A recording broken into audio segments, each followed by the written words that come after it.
Coming up, a real American hero, Alek Skarlatos. Friends, welcome to another special edition of Real American Heroes. I'm Oliver North. Our guest today, Alek Skarlatos. Alek is a former specialist in the Oregon National Guard. As a guardsman, he attended both air assault and sniper schools, and in 2015 was deployed to Afghanistan with the 41st Infantry Brigade combat team. Alek garnered international recognition by stopping an armed terrorist attack on a Paris-bound train in 2015.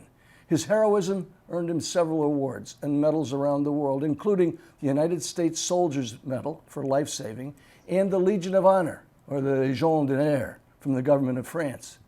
After serving with the National Guard for 5 years, he left military service and authored 1517 to Paris, the true story of a terrorist, a train, and 3 American heroes.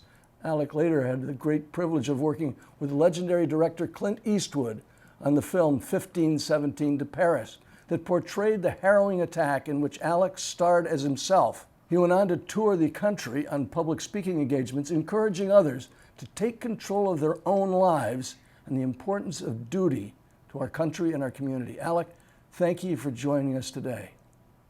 Thank you for having me. I appreciate it.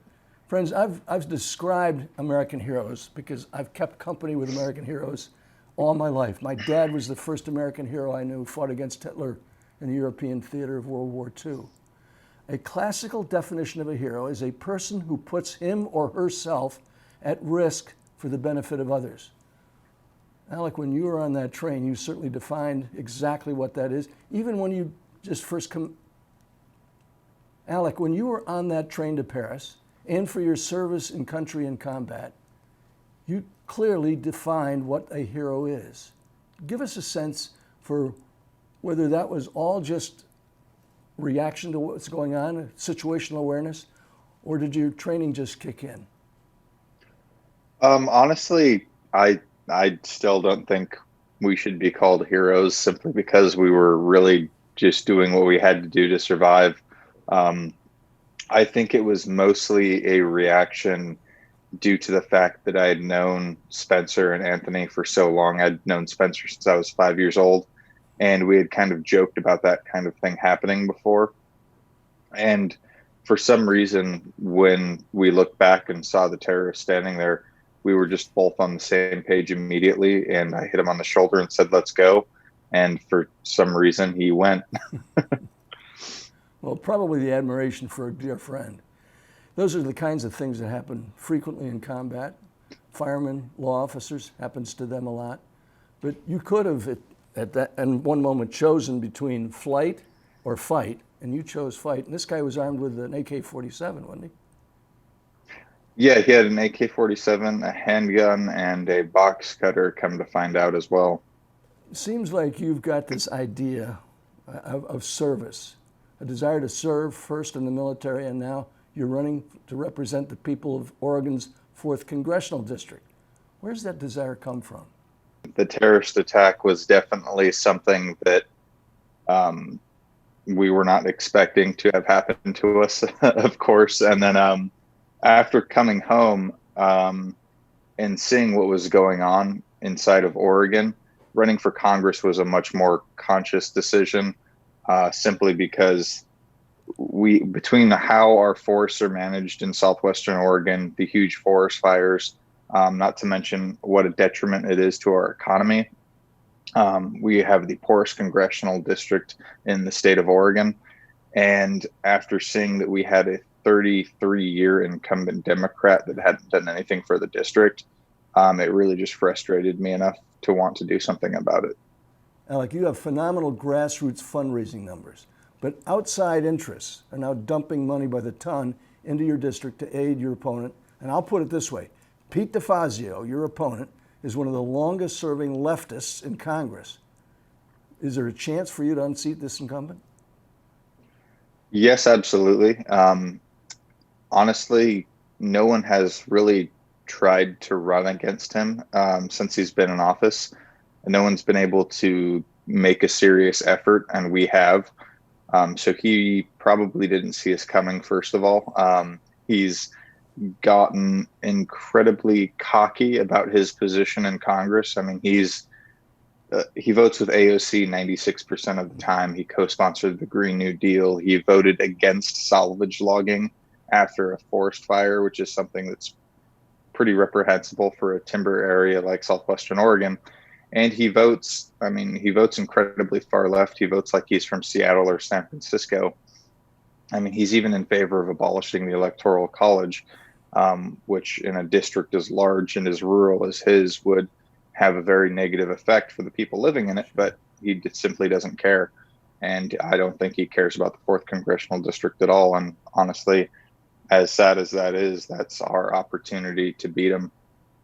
Are the recent wildfires, you mentioned them, in Oregon, an issue for your campaign?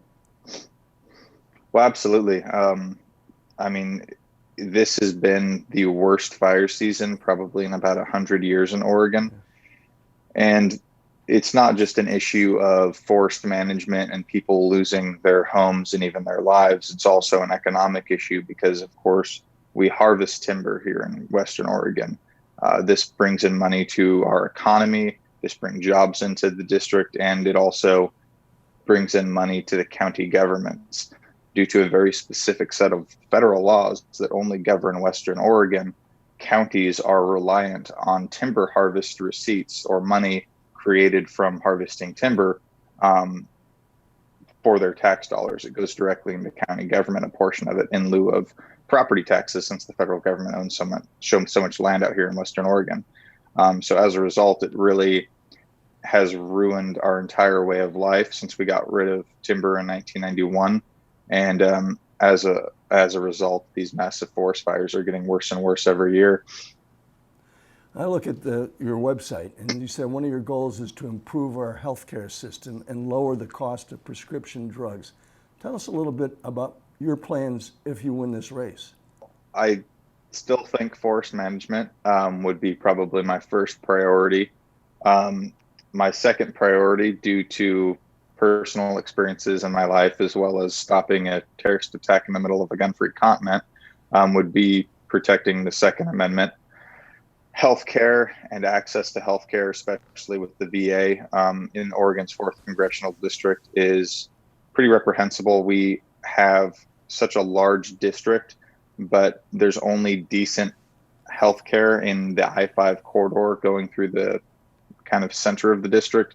And people on the Oregon coast have a very difficult time of getting access to healthcare, again, especially the veterans, who some of which don't have the best transportation or maybe too old, frankly, to drive 3-4 hours to get to a VA. So that's going to be one of the biggest priorities for me as well, especially due to the aging population in my district. And lowering the cost of prescription drugs, I think, is something that we need to do nationally. And that's something that I'd love to work with President Trump on if he's reelected.